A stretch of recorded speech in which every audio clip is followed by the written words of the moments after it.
আসসালামু আলাইকুম ওয়া রাহমাতুল্লাহি ওয়া বারাকাতুহু। প্রিয় দর্শক, আরও একটি ভিডিও নিয়ে আপনাদের সামনে উপস্থিত হয়েছি। আজকের ভিডিওতে আমরা আলোচনা করব শায়খ আহমদুল্লাহ সাহেব ও গিয়াসউদ্দিন তাহিরি সাহেবের মধ্যে যে দ্বন্দ্ব লেগেছিল, আসলে সেই দ্বন্দ্বের মূল কারণ কি এবং এই দ্বন্দ্বের মধ্যে কার ভুল বোঝাবুঝির কারণে আজকে ওলামা একরামের মধ্যে দ্বন্দ্ব লেগেছে এবং অশান্তি সৃষ্টি হয়েছে। আমরা সর্বপ্রথম শায়খ আহমদুল্লাহ সাহেবের বক্তব্য শুনব। তিনি বলেছেন যে নবী করিম সাল্লাল্লাহু আলাইহি ওয়াসাল্লাম 40 বছর বয়সে নবী হয়েছেন। আসলে ওনার এই কথা বলার কারণ কি, এই কিসের জন্য বললেন, এটা আমরা সম্পূর্ণ বক্তব্য এখন শুনব শায়খ আহমদুল্লাহ সাহেবের সরাসরি মুখ থেকে। তো চলুন আমরা ভিডিও ক্লিপটা দেখে আসি।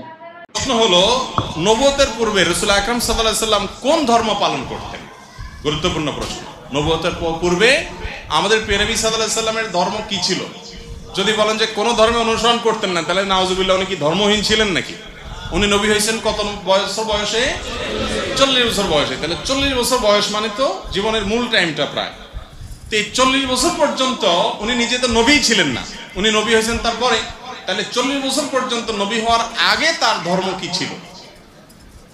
এর উত্তর হলো যে আম্মাজান আয়েশা রাদিয়াল্লাহু তাআলা আনহা বর্ণিত হাদিস, যেটি বুখারীতে আসছে, মুসলিমে আসছে, তিনি বলেছেন যে কানা নবী সাল্লাল্লাহু আলাইহি সাল্লাম ইয়াখলু বিগার হিরা ইয়াতাহান্নাফ ফি।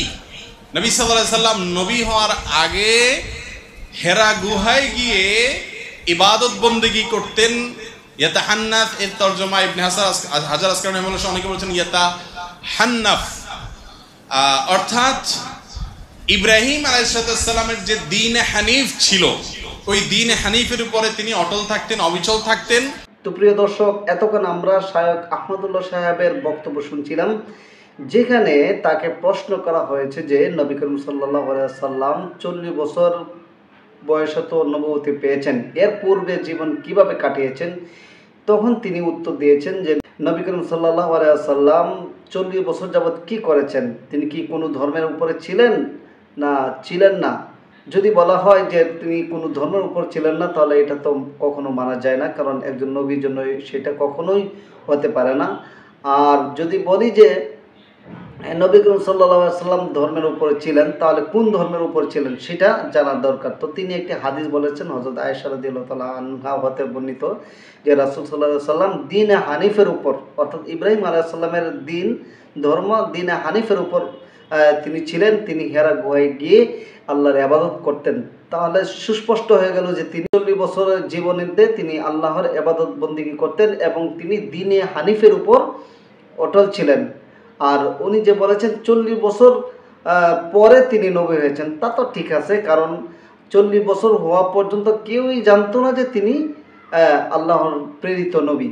সবাই ধারণা করত, কিছু কিছু মানুষ ধারণা করত যে উনি মনে হয় মুহাম্মদ সাল্লাল্লাহু আলাইহি সাল্লাম, কিন্তু সুস্পষ্টভাবে কেউ জানতো না। যেমন আবু জাহেল, আবু তালেব, তারা কেউ জানতো না যে আমাদের নবী, বিশ্ব নবী সাল্লাল্লাহু আলাইহি সাল্লাম আখিরি জামানার শেষ নবী, এটা কিন্তু সুস্পষ্টভাবে কেউ জানতো না।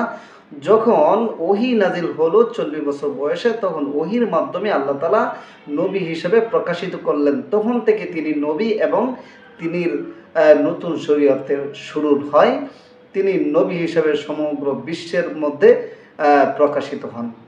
তাহলে এই যুক্তিতে ওনার কথাটা সঠিক। তো আমরা এখন যাব আমাদের তাহিরি সাহেবের কাছে। গিয়াসউদ্দিন তাহিরি সাহেব কি বলেন, ওনার কথা আমরা শুনবো, শোনার পরে আমরা বিস্তারিত আলোচনা করব। তো চলুন আমরা গিয়াসউদ্দিন তাহিরি সাহেব কি বুঝলেন, আমরা কি বুঝে কি বলছেন, আমরা সেটা এখন শুনে আসব। চলুন ভিডিও ক্লিপটা এখন দেখে আসি আমরা। আমি চ্যালেঞ্জ করলাম আহমদুল্লাহ সাহেব, আমি তাহিরির সাথে আপনি আল্লাহর কসম করে বলি, নবীর মহব্বত নিয়ে বলি, আপনি যে বলছেন 40 বছর আগে নবী ছিল না, আল্লাহর কসম করে বলি আমি তাহিরির সাথে আপনি 2 মিনিট টিকবেন না, 2 মিনিট টিকবেন না। যদি আপনি টিকেন, যুক্তি দিয়া দলিল দিয়া এই মাইকের স্পিকার আমি ছেড়ে দিব ইনশাআল্লাহ, বলে দিলাম। ওয়াজের মাঝে আমি কথা বলবো না। প্রিয় দর্শক, আমরা শুনছিলাম গিয়াসউদ্দিন তাহিরি সাহেবের বক্তব্য। তিনি প্রথমেই খোদার কসম নিয়ে চ্যালেঞ্জ করতেছেন যে শায়খ আহমদুল্লাহ সাহেব নাকি 2 মিনিটও তার সাথে চ্যালেঞ্জে মোকাবেলায় টিকবে না। তিনি ভুল করেছেন। তিনি বলতেছেন যে নবী করিম সাল্লাল্লাহু আলাইহি ওয়াসাল্লাম আগে থেকেই নবী। আসলে তাহিরি সাহেব বুঝতে ভুল করেছেন, কেননা নবী করিম সাল্লাল্লাহু আলাইহি ওয়াসাল্লাম তো নবী দুনিয়াতে আগমনের আগে থেকেই। কারণ রূহ জগৎ যখন আল্লাহ পাক রব্বুল আলামিন সৃষ্টি করলেন, তখন থেকে আল্লাহ তাআলা নবী করিম সাল্লাল্লাহু আলাইহি ওয়াসাল্লামকে নবী হিসেবে মনোনীত করবেন দুনিয়াতে ইরাদা করেছেন। আর রূহ জগতে আমার নবী বিশ্বনবী রহমতুল্লিল আলামিনের রূহ মুবারককে অন্যদের রূহ থেকে আলাদাভাবে সৃষ্টি করেছেন।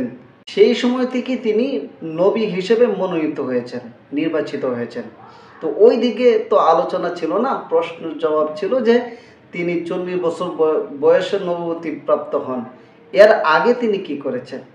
ওনাকে যে প্রশ্ন করা হয়েছে, প্রশ্নের উত্তর ওনারটা ঠিকই আছে। কেননা নবী করিম সাল্লাল্লাহু আলাইহি সাল্লাম 40 বছর হওয়া পর্যন্ত মানুষের নিকট পরিচিত হিসাবে নবী ছিলেন না, গোপনীয়ভাবে নবী ছিলেন। মানে আল্লাহ তাআলা দুনিয়াতে নবী হিসেবে প্রেরণ করবেন ওই হিসাব ঠিক আছে, কিন্তু মানুষ জানতো না যে তিনি একজন নবী। কখন জানছেন?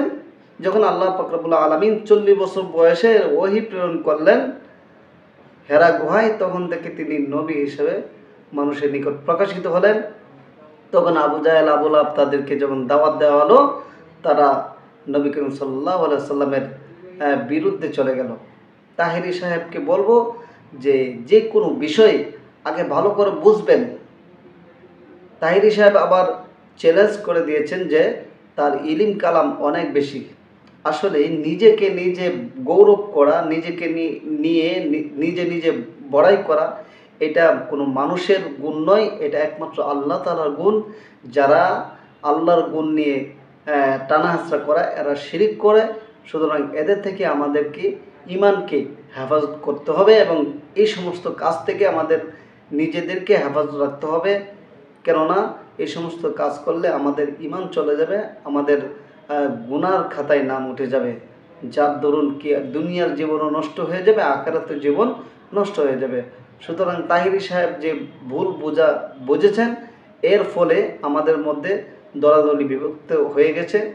এই জন্য আমরা যে কোনো বিষয় আগে শুনবো, শোনার পরে এটা ভালো করে রিসার্চ করব, এরপরে এর উপর কথা বলবো। শুধু কথা নয়, আগে যে ভুল করবে তাকে আমরা বিষয়টা জানাবো, সত্যি কি তিনি ভুল বলেছেন। যদি আসলেই তিনি ভুল করেন, তাহলে তাকে গোপনে বলা, কোনো মাহফিলে নয়, কোনো স্টেজে বসা নয়। স্টেজে বসে যদি বলা হয় তাহলে সেটা ফিতনা হয়। সুতরাং এই সমস্ত কাজ থেকে আমরা সকলেই দূরে থাকবো এবং তাহিরি সাহেবকে বলবো এইসব কাজ আর কখনো করবেন না, এইসব থেকে দূরে থাকবেন, ভালো হয়ে যান। আর দেখবেন আপনি ভালো হয়ে গেলে দুনিয়াটা ভালো হয়ে গেছে, আমি ভালো হয়ে গেলে দুনিয়াটাই ভালো হয়ে যাবে। এই জন্য নিজে আগে ভালো হতে হবে, অন্যের দোষ পরে দেখতে হবে। তো আজকের ভিডিওটা অত্যন্ত গুরুত্বপূর্ণ ছিল। আপনারা সবাই ভিডিওটা শেয়ার করে দিবেন, লাইক কমেন্ট করবেন, আপনাদের মন্তব্যগুলো অবশ্যই কমেন্ট বক্সে লিখে যাবেন। তো সকলেই ভালো থাকেন, সুস্থ থাকেন। আসসালামু আলাইকুম ওয়া রাহমাতুল্লাহি ওয়া বারাকাতুহু।